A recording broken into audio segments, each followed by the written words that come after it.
Hey everybody, Drake here, Drake's Comics. Mail call. I got a couple packages in. Figured I'd record an opening and make it a first YouTube video up for the YouTube channel for Drake's Comics. So I got three here. I got an eBay package, I got another eBay package, and then I got this one here. I might make a separate video for this one. I'm gonna do it last. First one's a comic. Let's see what we got. I tend to order quite a bit on eBay, and I hit shops and so forth as well. I look at it as one. I buy stuff for myself, personal. I have a lot of interest in personal stuff, but I also am constantly speculating on different books, and I'll even rebuy stuff that I've sold if I can find it at a low price. Especially if I made money on a sale, I'll turn around and buy the same thing again. Now, if it's something that I'm trying to get rid of that I don't really see the need to hold, then I don't buy everything again. But there's some stuff. Recently, I've been buying John Byrne X-Men. I've been buying Todd McFarlane Amazing Spider-Man, and not 100% sure what this is, but this could very well be a Spider-Man book. Let's find out. Any guesses? I can't hear you. Probably because this is recording a video and I'm not doing this live. I usually do this live on Facebook. So if you're tuning into this and you're trying to figure out, since it's an early video on my YouTube channel, I've been selling books in one capacity or another since about 1995. I worked at a comic book shop in a mall in Georgia, in North Georgia, called Techno Comics or Big Entertainment Comics. They owned the Sci-Fi Channel. They had their own little line of comics for a while, but we did subscriptions, and so some really fun stuff. I did that for until about 98, and I was working at a restaurant at the same time. So I went from doing that in 98 to working at a restaurant part time. And I acquired a comic book shop that a buddy of mine had.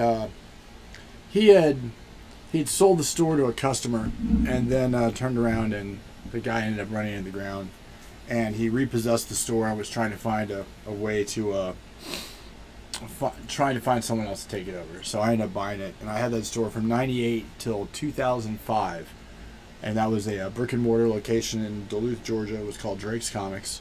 I moved it to another location, and then in 2005 I shut it down. And continued doing, I kept my Diamond account going. I continued doing subscriptions and pull for customers and special orders and so forth for about 2 years. So in 2007, I stopped doing new books. So let's see what was in this box. I'm going to be telling you a little bit about me while I do this opening. So I had a 345, amazing 345. This is if I remember correctly, this is the first Carnage symbiote. The first Carnage symbiote. This is where the Venom symbiote comes and busts Eddie Brock out of jail. And the next issue is 346, and it's an Eddie Brock and Spidey fight. But the Venom leaves like a little piece of the symbiote behind, and it melds with Cletus in that issue. And this is the first symbiote, Carnage symbiote. So this is like gearing up to the 360 issue, which are first Carnage. I know what these are, but you don't. So we're gonna open this up and give it a whirl and a look. So to finish what I was saying, so I bought this store. I had it till 2000. I closed it down in 2005. And I was doing subscription services and special orders on the side, independently of a storefront, until 2007. Then after 2007, I went ahead and shifted everything to doing conventions and shows, as well as internet sales, basically eBay. I had set up an eBay site. Facebook was around and it was there, but it wasn't a big avenue for sales at that point. It was a nice little packing job. I was really concerned that the number of books that I had bought from this person or going to get damaged. But I don't like the priority mailboxes. They're super thin, but in this case, he used a priority mailbox to reinforce the inside, which is amazing. I was a little skeptical about if this stuff was going to get here. He also bubble wrapped it all with flimsy boards on both ends, but at least he made the effort. In the listing, they weren't bagged and boarded. It looks like they're bagged and boarded. So I continue to been selling comics on my own since 1998. I stopped selling. I don't have a Diamond account anymore. Most of what I buy is collections I purchase or hold over inventory from my store. And I am. Oh, they're not bagged and boarded. Wow. So I've basically been. I continue to buy. I continue to do all that stuff. To give you an idea, this is an office, and there's a whole setup, almost like a convention setup in this room. And there's short boxes there. There's boxes over here. There's a bathroom over here. There's boxes in there. There's boxes here. There's boxes in a closet here. There's boxes down the hall. So, and then I've got a buddy of mine that I do business with. We have our own another YouTube channel called Drake and Bones Collectibles. You guys should check it out. I'll put a link below in one of the comments, or I'll pin a link down there. It's called Drake and Bones Collectibles, the YouTube channel. We both have an eBay store. I do live sales every Sunday on Facebook, and I'm about to start a series on YouTube, a YouTube series with this channel, and it's going to be a how to get into collecting, how to start collecting. What do I need to do? I've had, in the last literally 2 months, I've had at least 8 different people, a couple I work with, and other people just hit me up. Drake, I'm interested in getting into comics. I really think they look cool. What do I need to know before I start? What do I need to do? How do I get into it? Do I just start buying stuff? Is there a certain thing I should buy? Is there something that I shouldn't buy? I mean, there's so many questions. Most people don't really understand raw or graded when you say it. The condition and the value, it's really difficult for them to understand without having some kind of explanation. I mean, is it old? All old books are worth stuff? If you're into comic books, you understand most of these things. But imagine coming into the industry, not into the collecting, into the hobby, without knowing any of it. And you got all these dealers out there hungry to make money, and they're going to tell you whatever they got to do to make a sale. We're like used car salesmen. I used to call myself a paper crack dealer. As people come in my store, I give them a book. I say, hey, you should check this out. They buy it. Boom. They come back and they buy it every month. So let's look at these books that I just got. So these is a really nice run of Spectacular Spider-Man. I had sold most of these off a while back. This is 201. This is Maximum Carnage Part 5. It's a spec number 205. A lot of these I think are Sal Buscema issues. Where did I put that little? It's down here. Yeah. I don't have anything on the table, but I just want to make sure I don't get anything on these because they're not bagged and boarded. They're in pretty nice shape though. So that's a 201. And then we have a 202. Spectacular 202. We're going to be doing live sales both on Facebook and on YouTube, along with, like I said, my buddy Bone and I, we both have stores on eBay. My store is not as packed with stuff as it usually is. After the pandemic, I kind of slowed down on that fact. I have a lot of mail order people that I headhunt for. Here's a 203, 201, 202, 203. Those are all Maximum Carnage tie-ins. Then we had a 204, 205, 206. Tombstone action going here. I think that's Tombstone. Yeah, it is Tombstone. Then 207. It's pretty funny. They brought the shroud back. 207. 208. 209. A Punisher here issue. 210. 211. What's inside? Oh, it's got cards. Oh, that's pretty cool. So there's a Carnage and 2 Venom uncut cards inside this. So 212 has this really cool inside. It's got these cards in there. They're still on there. 212. 213, it's a Typhoid Mary issue. 214, I have no idea who he's fighting there. Bloody Mary, it says. 215, personal favorite of mine, one of them, Scorpion. 216, still dealing with the Scorpion. 217, I can't remember this guy's name. He had to do with it. He was really involved in the Clone Saga back in the day. And this is Enemies, Spidey, and the Clone. So, yep, like I said, ties into the Clone Saga. 217.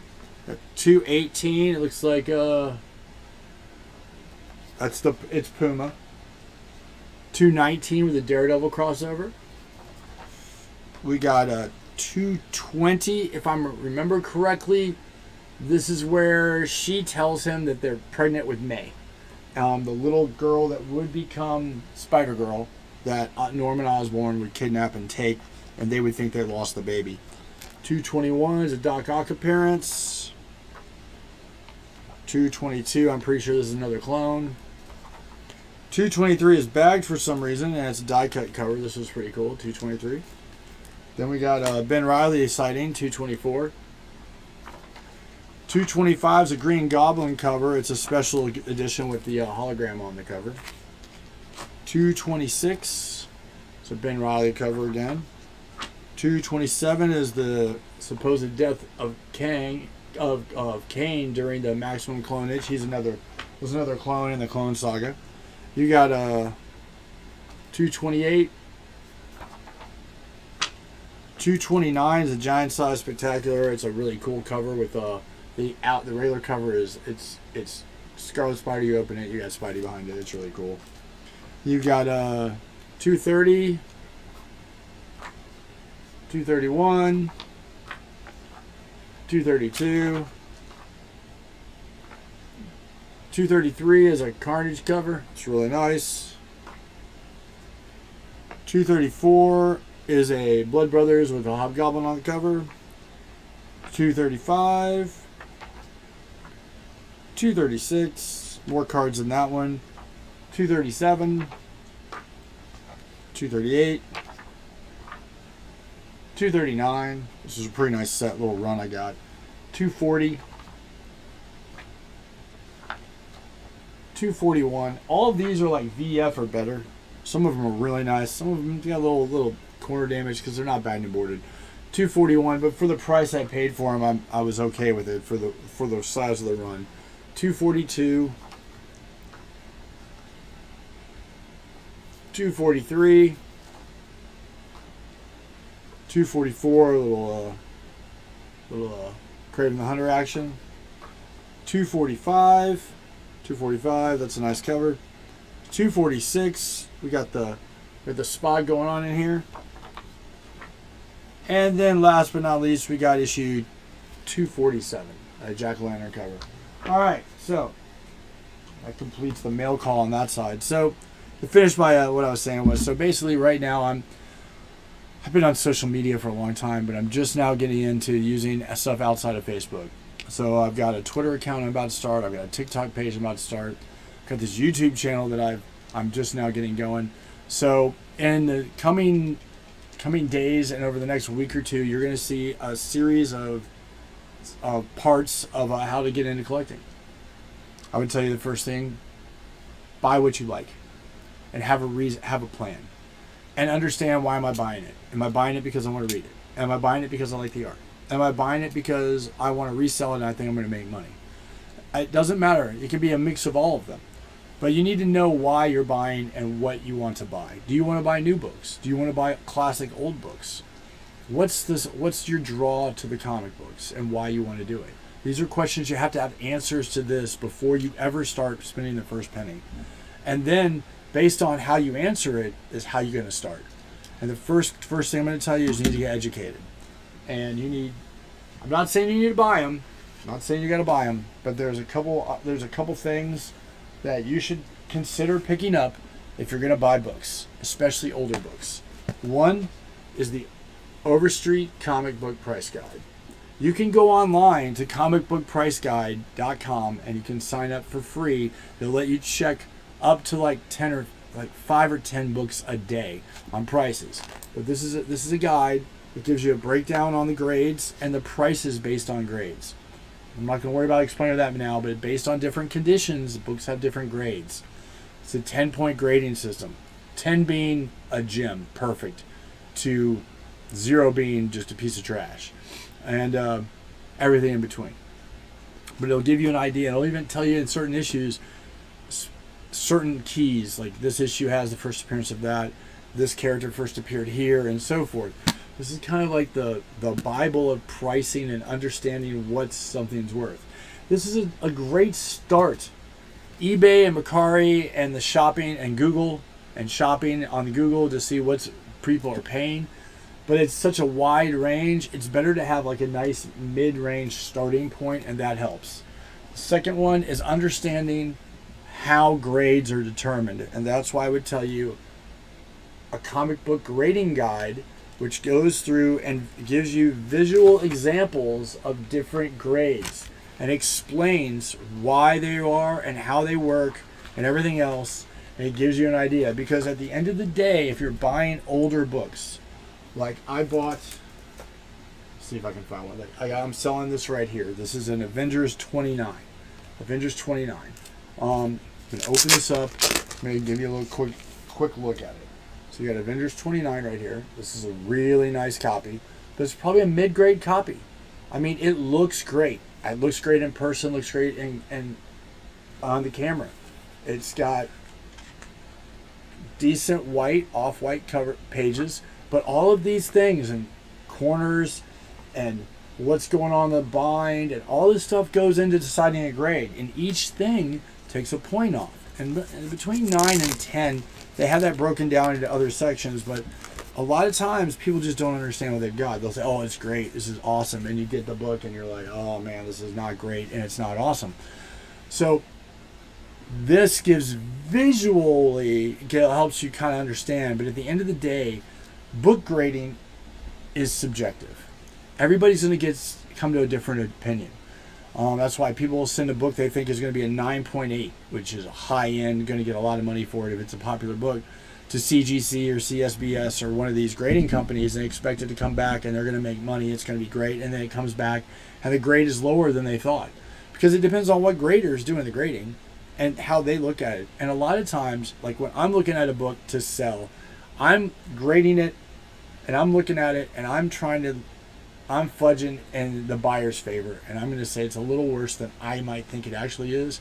That way, if my customer gets the book, they're not mad and they're not upset.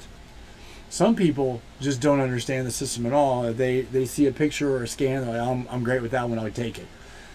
I'm that way. If I see something that I like and it looks okay to me, and I can live with any defects that are on it, and I'm buying it for myself personally, and I'm cool with the price, I'll buy it then. And that's half the battle, because a book is really only worth what somebody is willing to pay for it. Anyway, I don't know how long this has gone. I don't want to go too long. This is more of like an intro video for the channel. So anyway, my name's Drake. This is Drake's Comics. Thanks for being here for Mail Call with the Spectacular Spider-Man, the two amazing issues that were Venom and Carnage tie-ins. I'm going to do another Mail Call here in a minute. But thanks for tuning in. And subscribe, like, and check back when we get the full series of how to collect, because we're going to go into all kinds of different things like raw and graded. We're going to go into more into understanding grading and pricing and what's what, and we're going to talk about the different aspects of getting into collecting, and if you're buying new books and all the different covers and all this, and we're going to cover all these different topics, and it's going to be a series of at least 3 or 4 videos. It might go longer. I watched some guy post something like this that was like a 2-hour video, and I'm sitting there going, I don't like watching a 20-minute music reaction, let alone sitting for a 2-hour just watching some guy on the other side of the video talk to you about stuff. But I want to make it educational, I want to make it informative, and I want to educate the people that are buying so they have a better understanding of how things work. Because a lot of buyers have started selling, and they go on eBay and they go on Facebook and they sell, and they're not 100% in the know what's going on. I've encountered where I've asked people questions on eBay. I've wanted a question or an answer, and they're just like not to be bothered with it, which is fine. I'll just go buy the book somewhere else. But if I'm contacting you and you're selling, then I'm interested in what you're selling, and your goal is to sell, and you want to sell a buyer. And buyers are not easy to come by these days. If you've been on eBay, if you're selling, let's say you're selling Amazing Spider-Man 298. Let's say you're selling this book. There's 100 of them up there. Sometimes there's 20 of them up there. Sometimes there's 5. But there's always, you can find this up there in just about whatever grade you want and all kinds of different prices. So the books aren't the issue. It's finding the seller that you want to trust and that you can work with, ships, and you know it's going to come to you and get to you in a decent shape, and you go with the value and the price. These are all important. And that is just the tip of the iceberg onto the collecting game. So I'm going to sign out for now. Thanks for tuning in. Be sure you like and subscribe, and we'll see you soon. Check back soon, and we'll be posting shorts as well. And I'll also be doing sale videos live and pre-recorded, but I've got some shorts that I'll have certain items that I'll do a short on for sale. We'll post them here and at Drake and Bones Collectibles, and you can just comment on the short. First person to comment, we'll contact first and give them the first ability to buy whatever the item is. It could be comics, it could be toys, it could be statues, it could be art, it could be whatever. Anyway, Drake out for now. Talk to you soon.